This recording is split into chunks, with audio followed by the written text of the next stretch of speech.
अस्सलाम वालेकुम व्यूअर्स, कैसे हैं आप सब? ठीक हैं। तो आज का मेरा व्लॉग है पार्ट 2 है ये, जो मैंने कल व्लॉग किया था। आज 25 सितंबर है और संडे है। तो आज मैं स्टडी इन स्वीडन के हवाले से अगेन दोबारा बात करना चाहूँगा और ऐसी बातें और ऐसे चीज़ें रिवील करूँगा आप लोगों के सामने जो एजेंट्स आप लोगों को नहीं बताते, वो जिसका पता होना चाहिए आपको लाजमी। पहली बात तो यह है कि कभी भी 30 क्रेडिट्स या 60 क्रेडिट्स के अंदर, यानी कि 6 महीने के वीज़ा या 1 साल के वीज़ा पे आप लोगों ने नहीं जाना। ये मेरी बड़ी पक्की बात है, क्योंकि आप अगर 3 महीने के या 6 महीने के कोर्स पे जाते हैं या आप 1 ईयर के कोर्स में जाते हैं, तो होता यह है कि वहाँ पे आपने जब जाना है तो आप अपना रेजिडेंट कार्ड लेके और अपना पासपोर्ट और दूसरे डॉक्यूमेंट्स लेके आप वहाँ पे एक अदारा है टैक्स एजेंसी जिसको बोलते हैं स्काते वर्कत, आप स्काते वर्कत के अंदर के जाते हैं। तो जैसे हमारा यहाँ पे नादरा में आईडी कार्ड बनता है, तो वहाँ पे आपका एक आईडी कार्ड बनता है जिसको पर्सनल नंबर बोलते हैं। वो पर्सनल नंबर हम बोलते हैं, और अगर स्वीडिश में अगर इसको ट्रांसलेट किया जाए तो उसको बोलते हैं पर्सनल नंबर। तो अगर 1 साल से आपका वीज़ा कम है या 1 साल का वीज़ा है तो वो आपको पर्सनल नंबर इशू नहीं करेंगे। वो कहते हैं कि मिनिमम जो आपका वीज़ा होना चाहिए वो 13 मंथ्स का होना चाहिए, मोर देन 1 ईयर होना चाहिए, मिनिमम जो होना चाहिए। तो कोशिश करें कि जो भी आपका एजेंट या आप खुद अप्लाई करते हैं तो आपने 120 क्रेडिट से लेस पे नहीं जाना, यानी कि 2 साल के वीज़े पे जाना है। और 2 साल का वीज़ा तभी मिलेगा या 13 मंथ्स का वीज़ा तभी मिलेगा जब आपके 120 क्रेडिट आवर्स में आप एडमिशन लेंगे। बेशक आप अगर पढ़ने नहीं जा रहे हैं, आप सेटलमेंट के लिए जा रहे हैं, तो बेशक आप 30 क्रेडिट्स के बाद स्टडी छोड़ दें, लेकिन आपने जाना 120 क्रेडिट्स पे ही है। उससे ये होगा कि जब आप स्काते वर्कत के अंदर अप्लाई करते हैं तो वो प्लेनली आपको रिफ्यूज़ कर देगा। वो कहेगा नहीं जी, हम आपको पर्सनल नंबर नहीं देंगे। अगर आपको पर्सनल नंबर नहीं मिलेगा, आपकी लाइफ डिस्ट्रॉय है स्वीडन के अंदर। ये बातें आपको एजेंट्स नहीं बताएंगे, और कोई भी बंदा जो आपसे पैसे कमाएगा वो आपको ये चीज़ें इन्फॉर्मेशन नहीं देगा। आपकी लाइफ इस तरह डिस्ट्रॉय है। आपको पहली बात तो यह है कि आपका बैंक अकाउंट ओपन नहीं होगा, आप कोई भी ट्रांजैक्शन नहीं कर सकते, कोई भी शॉपिंग नहीं कर सकते, आपने ग्रॉसरी बाय करनी है आप नहीं कर सकें, क्योंकि स्वीडन जो है एक कैशलेस सोसाइटी है। वहाँ पे कैश कम चलता है, 90% 95% वहाँ पे कार्ड यूज़ है। अच्छा, जब आप शॉपिंग नहीं कर सकेंगे, आप कोई चीज़ बाय नहीं कर सकते हैं वहाँ पे। अगर बाय करनी है तो थ्रू कैश करें, और बहुत सी ऐसी जगह हैं जहाँ पे कैश एक्सेप्टेबल नहीं है। आप टिकट्स बाय नहीं कर सकते हैं, आप कुछ भी नहीं कर सकते हैं अगर आपका अकाउंट ओपन नहीं है तो। पहली बात मेन। अच्छा, जब और दूसरी सबसे बड़ी जो बात है कि अगर आपके पास पर्सनल नंबर नहीं है तो वो कोई भी स्वीडिश कंपनी आपको जॉब नहीं देगी। तो आपको फिर अल्टरनेटली क्या करना पड़ेगा, आपको किसी देसी के हाथ लग जाएंगे। वो आपको अपनी मर्ज़ी से ब्लैक में पैसे देगा, और वो बहुत कम पैसे देगा जिससे आप बमुश्किल अपना गुजारा कर सकेंगे। बल्कि ये समटाइम्स ये भी नहीं होता, फिर पाकिस्तान से पैसे मंगवाने पड़ते हैं। तो आपको पता है जो बंदा बाहर जाता है पाकिस्तान से तो पैसे नहीं मतलब कंटिन्यूसली तो नहीं बंदा मंगवा सकता पैसे। तो इस चीज़ पे आपने फोकस करना है कि कभी भी 120 क्रेडिट से कम पे वीज़े पे नहीं जाना आपने। जो जिस कोर्स में भी एडमिशन लें, अगर आप थ्रू कंसल्टेंट कर रहे हैं, थ्रू किसी एजेंट के कर रहे हैं, तो उसमें ये करें कि उसको बोलें कि आपने 120 क्रेडिट्स में ही एडमिशन लेना है। और अगर आप वाकई स्टडी करने जा रहे हैं फिर तो आप अपनी चॉइस का जो भी कोर्स लेना चाहें वो ले। लेकिन अगर आप चाहते हैं कि वहाँ पे मेरी सेटलमेंट हो, तो आप लोग इस तरह करें कि कोई आसान सा कोर्स पकड़ लें, कोई आसान सी डिग्री में एडमिशन ले लें। तो समटाइम्स लोग जाते हैं कि हमने बस सेट होना है, मैं उनके लिए ख़ास तौर पर बात कर रहा हूँ। लेकिन जो लोग पढ़ना चाहते हैं वो तो फिर बात ही कुछ डिफरेंट है ना। लेकिन मैं जो समझता हूँ, जो मेरी ऑब्जर्वेशन है, जो मेरा वहाँ पे एक्सपीरियंस रहा है, कि आप लोग अगर पढ़ने भी गए हैं तो पहले आपको ये करना चाहिए कि आपको 30 क्रेडिट्स करने चाहिए। और हो सके तो अगर आपको कोई अच्छी कंपनी जॉब ऑफ़र करती है या आप बिज़नेस समझते हैं कि मैं बिज़नेस यहाँ पे करना है, तो आप बिज़नेस वीज़ा या उसके लिए अप्लाई कर दें। वर्क परमिट के लिए वर्क परमिट मिल जाता है, कई लोग पैसे लेके भी देते हैं, लेकिन उन चीज़ों में ना जाएँ। कोशिश करें किसी स्वीडिश जो है रिक्रूटिंग कंपनी है या स्वीडिश कंपनी, उसके अंदर जॉब गेट करने की कोशिश करें।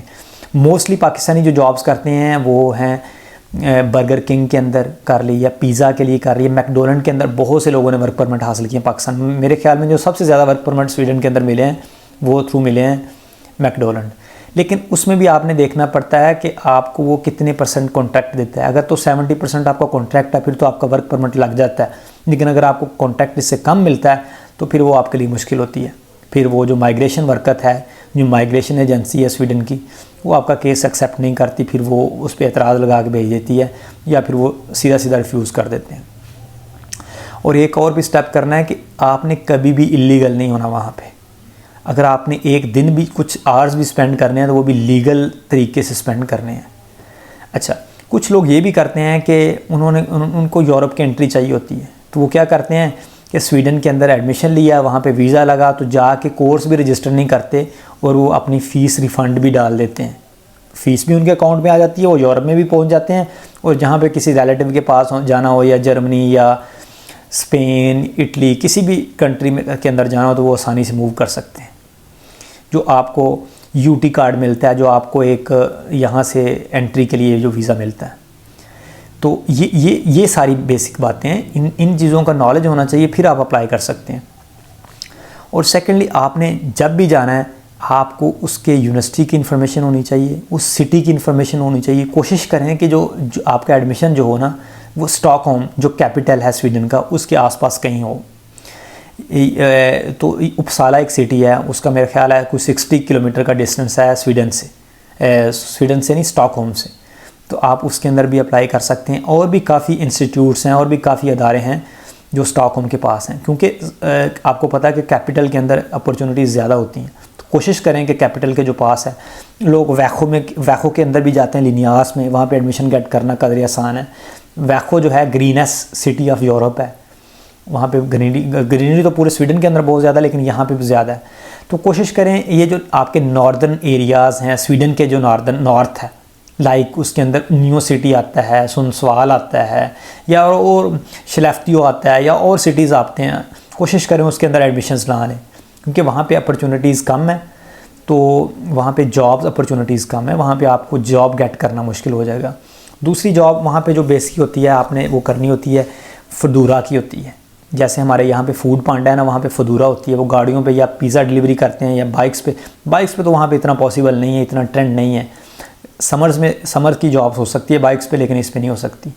तो आप लोगों ने ये चीज़ें अपने माइंड में रखनी है कि आपने कैसे इसको डील करना है। और दूसरा, कोशिश करेंगे जब भी आप जाते हैं तो क्लॉथ्स वगैरह जो है ना, यहाँ से कम ही लेके जाएं, वहाँ पे जाके अर्न करके कुछ बाय करें क्लॉथ्स, क्योंकि वहाँ पे थोड़े ये होते हैं कि शावर प्रूफ होते हैं, जैकेट्स होती हैं, जो मतलब आप वाटर प्रूफ जैकेट्स कह लें, तो वो ज़्यादा मतलब होती हैं।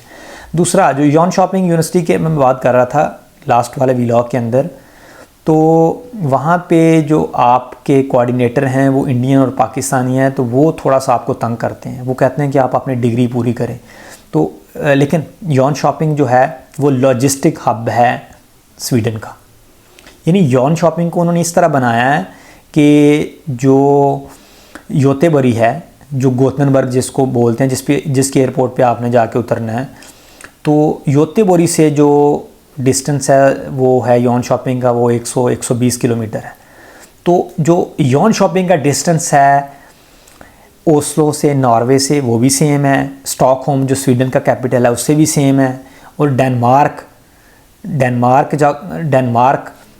का जो कैपिटल है उससे भी उसका सेम है। तो इसको लॉजिस्टिक हब बनाया गया। यहाँ बहुत ज़्यादा लागर्स हैं। लागर यानी कि वेयर हाउसेस हैं। तो वेयर हाउस के अंदर आपको हाईली पेड जॉब मिल जाती है, बहुत अच्छी आप पैसे अर्न कर सकते हैं। जैसे DHL का है, जैसे पूसनॉट का, और भी बेशुमार वहाँ पे ये वेयर हाउसेस हैं जिनको लागर की जॉब बोलते हैं। तो वहाँ से आप अच्छे पैसे अर्न कर सकते हैं।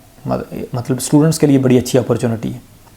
और वहाँ पे बड़ी डिफरेंट रिक्रूटिंग एजेंसीज़ भी हैं, जैसे स्टूडेंट कंसल्टेंट है, जैसे वन पार्टनर ग्रुप है, और भी बहुत ज़्यादा लोगों ने एजेंसीज़ बनाई हुई हैं जो आपको जॉब्स देती हैं। तो यॉन शॉपिंग के अंदर इस तरह का स्कोप है। वैखो एक छोटा सिटी है, वैखो के अंदर जॉब अपॉर्चुनिटीज़ कम है। वहाँ पे आपको डिलीवरी की जॉब्स मिलती हैं, या आप पेपर रात को होता है, पॉइंट लॉजिस्टिक इसको बोलते हैं, पेपर अखबार आपने थ्रो करना होता है, अखबार आपने घरों में देना होता है। तो वो भी सर्दियों के में काफ़ी मुश्किल हो जाते हैं उसके लिए। तो बाकी जो नेक्स्ट इन्फॉर्मेशन है कि एडमिशन आपने कैसे लेना है, कहाँ पे लेना है, फिर मैं अपने तीसरे व्लॉग में करूँगा, क्योंकि ये व्लॉग थोड़ा लंबा होता जा रहा है। Thank you so much for watching.